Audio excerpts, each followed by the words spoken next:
सत्य स्वीकारा आणि निवडणुका रद्द करा. व्हीव्हीपॅट नसेल तर बॅलेटवर निवडणुका घ्या. उद्धव ठाकरेंची बैठकीत मागणी.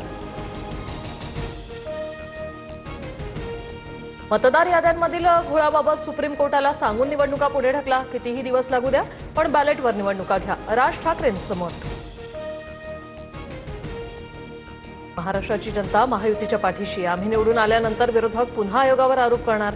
मुख्यमंत्री फडणवीसांचा मवियाला खोचक टोला.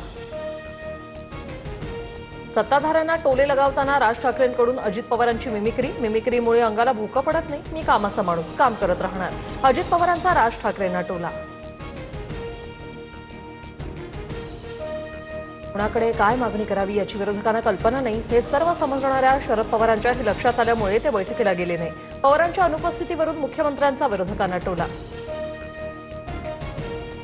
एकतर निष्पक्ष निवडणुका घ्या, नाहीतर इलेक्शनपेक्षा सिलेक्शन करून मोकळे व्हा.